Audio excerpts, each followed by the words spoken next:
Hello beyond, क्या हाल है आप सभी का।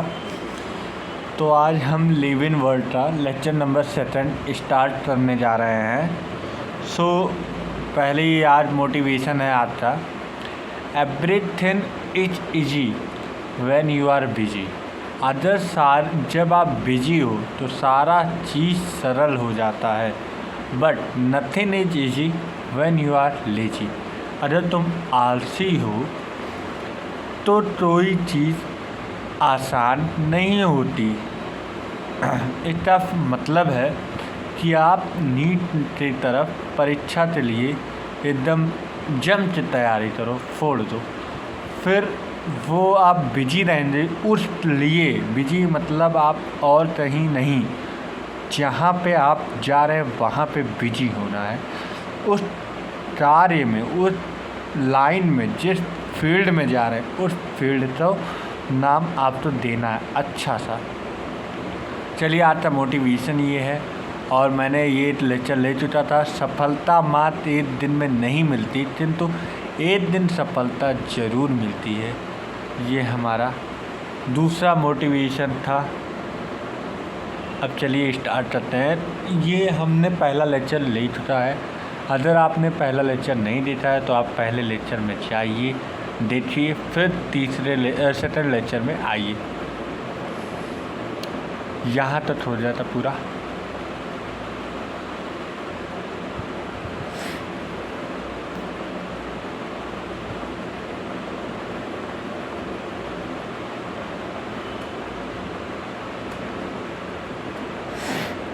हाँ, यहाँ से था। हमने बताया था बेसिक प्रोसेस ऑफ टैक्सोनॉमी। जो टैक्सोनॉमी का बेसिक प्रोसेस क्या होता है। पहली चीज़, कोई चीज़ हम कैरेक्टरिस्टिक, मतलब वो कौन से कैरेक्टर होते हैं, वो पहली चीज़ आइडेंटिफाई करें। तो पहली चीज़ हम लोग का वर्थ होता है कैरेक्टरिस्टिक। कोई हमें ऑब्जेक्ट मिलता है तो हम पहले उसे उसका कैरेक्टरिस्टिक बताते हैं, आइडेंटिफाई करते हैं, फिर कौन से क्लास में जाना चाहिए। फिर जिस तरह से प्लांट है, मैंगो है, तो वो एंजियोस्पर्म में जाएगा।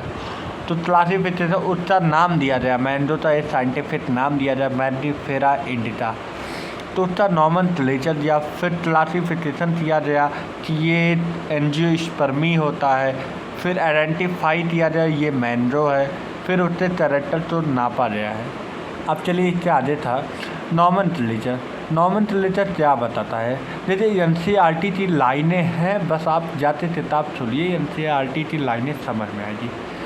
अगर आप तो एनसीईआरटी नहीं समझ में आएगी तो समझिए कुछ भी नहीं समझ में आएगा। आप कहीं से भी पढ़ लो तो ठीक है, पढ़िए। नॉमेनक्लेचर और naming is only possible. Naming मतलब अगर किसी ऑब्जेक्ट का नेमिंग तभी पॉसिबल हो सकता है when the object is describe correctly. तभी हो सकता है जब उस ऑब्जेक्ट का करेक्टली डिस्क्राइब मुझे मालूम पड़े, उससे वेरीफाई कर सके। तो उसके बारे में जब हमें सारी चीज़ मालूम हो जा, तभी मैं नॉमेनक्लेचर कर पा सकता हूँ। जैसे यहाँ पे दिया हुआ है उसी तो हम बोलते हैं identification. This is known as the identification. अब किसी तो जैसे होमोसैपियन होते हैं, तो अब उनका कैरेक्टर मैंने देखा, सेक्स देखा, रिप्रोडक्शन देखा, फिर उसके बाद मैंने उनके ग्रोथ देखे, फिर उनका मेटाबॉलिज्म देखा। तो सारी चीज़ ये कैरेक्टर मैंने आइडेंटिफाई किया, फिर उसे आइडेंटिफाई करने तो प्रोसेस तो हम क्या बोलते हैं, आइडेंटिफिकेशन। अब आगे है biologist follow universal accepted principle to provide scientific name to known object. अब हर जगह का नाम अलग अलग होता था। अब रही बात, मैंगो की बहुत सारी वैरायटी होती है, तो उससे एक वैरायटी लाने के लिए जैसे उसे एक नाम दिया जाए कि ये वो पूरे वर्ल्ड में एक ही नाम से बोला जाएगा। तो उसे मतलब अब हर जगहों में आप जाते हो जो, तो वहाँ पे आप सुनते हो जो कि आम होता है, हाफूस आम होता है, लंगड़ा आम होता हो, सुनने हो रहे आप। लेकिन उसका एक साइंटिफिक नेम है जो कि है मैंडीफेरा इंडिका। क्या होता है, मैंडीफेरा इंडिका। ठीक है।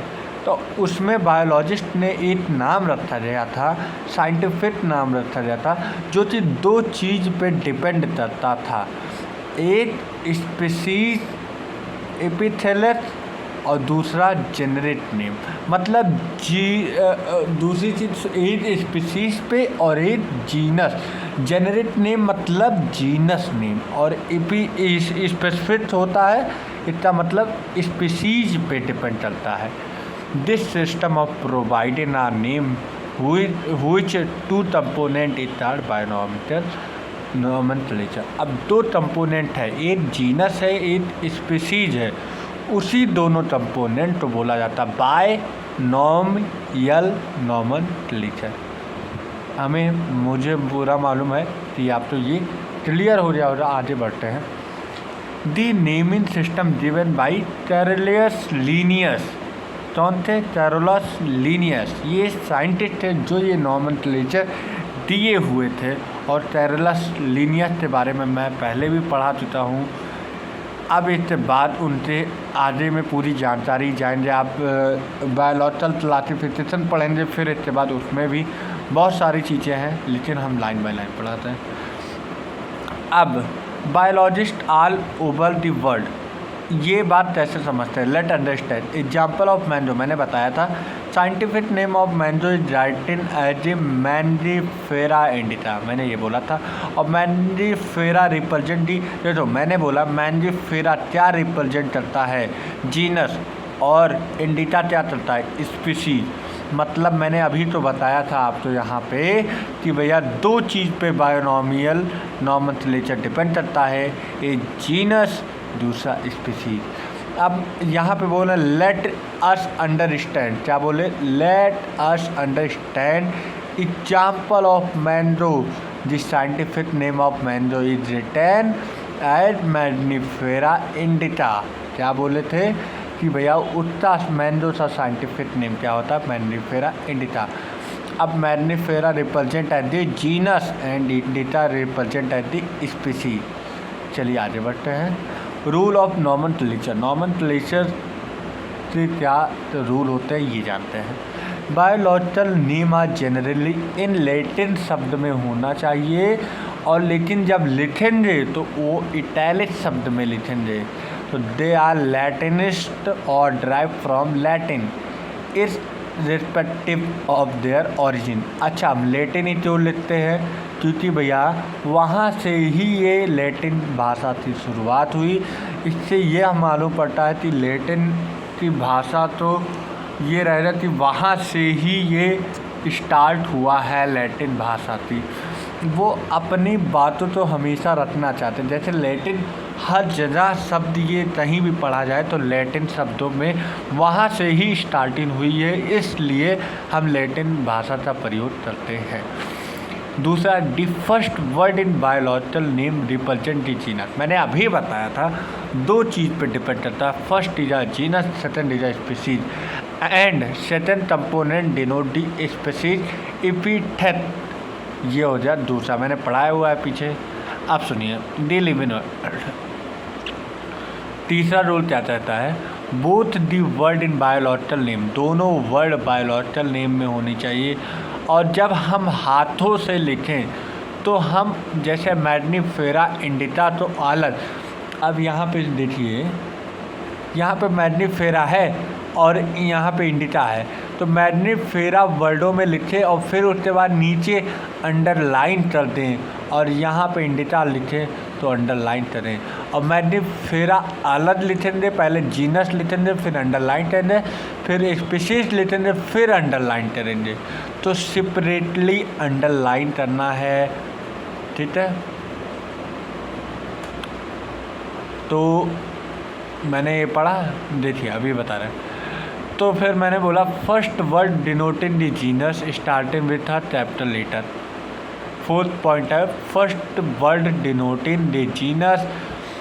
पहला वर्ड जीनस होता है, जो कि पहले वर्ड मतलब सबसे पहला वर्ड, देखो यहाँ पे लिखा हुआ भी, सबसे पहला वर्ड कैपिटल लेटर में लिखा गया, फिर उसके बाद सारे स्मॉल हैं।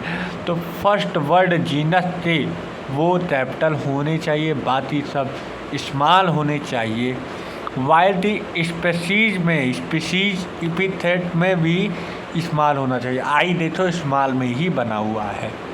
एग्जाम्पल भी दे दिए हैं। अब आगे चलते हैं। मैग्नीफेरा इंडिका देखो, अब ये लीनियस ने दिया था, टेरेलस लीनियस। तो लीनियस देखो लास्ट में साइंटिस्ट का नाम दर्शाने के लिए शॉर्ट फॉर्म में उनके आगे का 4 शब्द लिखे जाते हैं। अब जैसे मैग्नीफेरा इंडिका लिन मतलब वो साइंटिस्ट का नाम दर्शाता है जो ये मैग्नीफेरा इंडिका का नाम दिए हुए थे। ठीक है। It is a necessary to devise some means to make their possible this process is known as the classification। और तो ये ज़रूरी है क्लासिफिकेशन, क्योंकि हर एक ऑर्गेनिज्म का कैरेक्टर अलग अलग होता है, तो उसे अलग अलग क्लासेज में डिवाइड करते हैं। जिस तरह अभी क्लास 10th में आप नीट में पढ़ते हो, अब आप तो क्लास LKG में नहीं बैठाया जा सकता क्योंकि आप अलग क्लास से बिलोंग करते हो।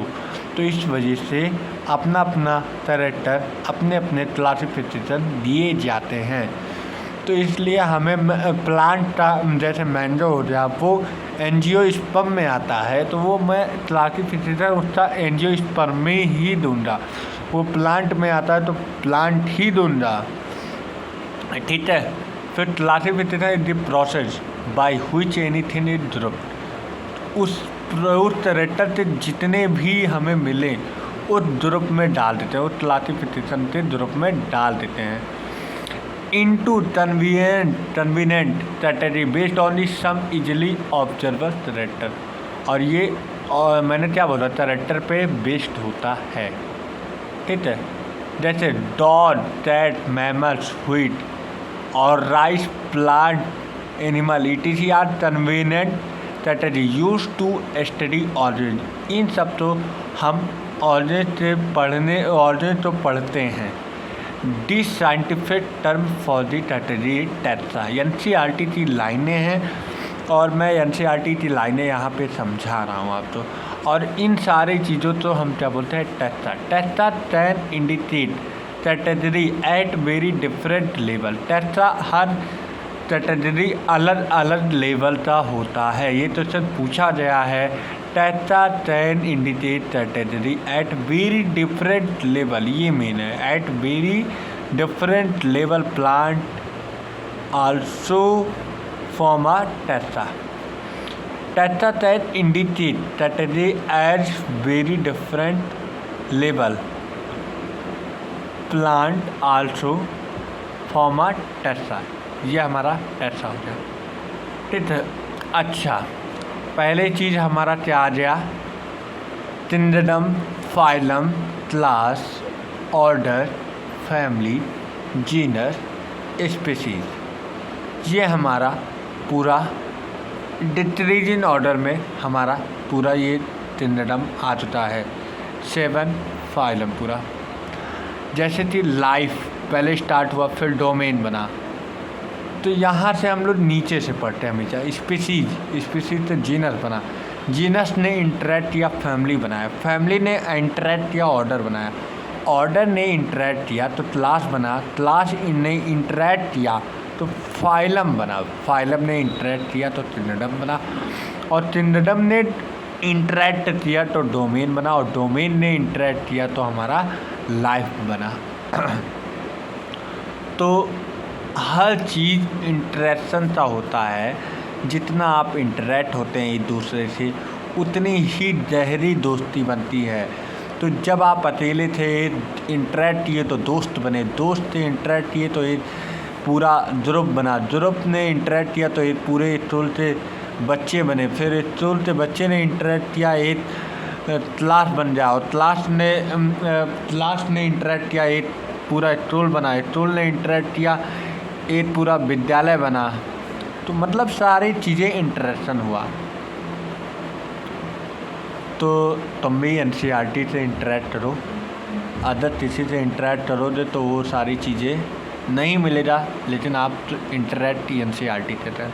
Hence based on the characteristic all living organisms can be classify into a different taxa. मैंने बोला था हर क्लासिफिकेशन ऑर्गेनिज, हर लिविंग ऑर्गेनिज जब क्लासीफाई होता है तो वो हर डिफरेंट टैक्सा से बिलोंग करता है और उसी प्रोसेस को हम बोलते हैं टैक्सोनॉमी। टैक्सोनॉमी 4 चीज़ पे डिपेंड करता है, characteristic, identification, classification, nomenclature are the process basis of the taxonomy. Taxonomy का ये चारों बेसिक प्रोसेस होता है। Taxonomy is not something, taxonomy कुछ अलग नहीं है।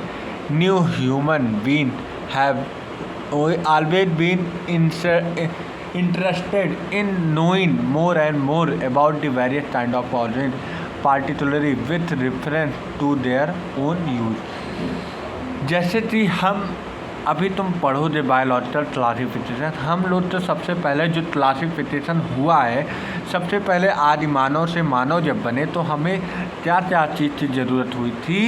एक फूड थी, एक क्लॉथ थी, एक शेल्टर, रहने खाने और पहनने की ज़रूरत पड़ी थी।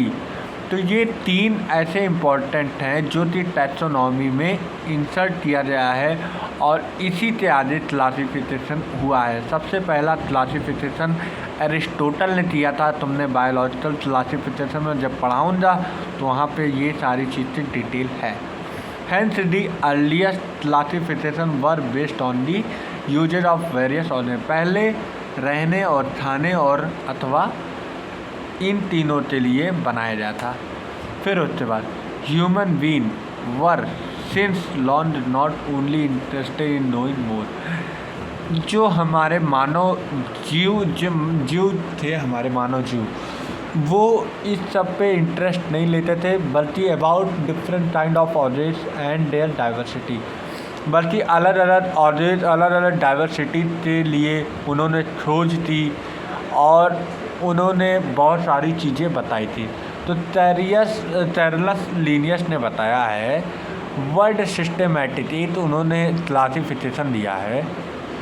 तो उन्होंने बताया है कि word systematic is drive from the Latin word. जो सिस्टमैटिक एक वर्ड बताए हैं जो कि वो लैटिन वर्ड से लिया गया है, सिस्टमा, जिसका मतलब होता है अरेंजमेंट ऑफ ऑर्गेनिज। ठीक है। Later in large to include identification, nomenclature and classification, systematic take into account evolutionary relationship between organisms. ये मेन है। सिस्टमैटिक में क्या था? इवोल्यूशनरी रिलेशनशिप था बिटवीन ऑर्गेनिज। टैक्सोनॉमी स्ट्रेटजी आ गया है। तो classification is not a single step.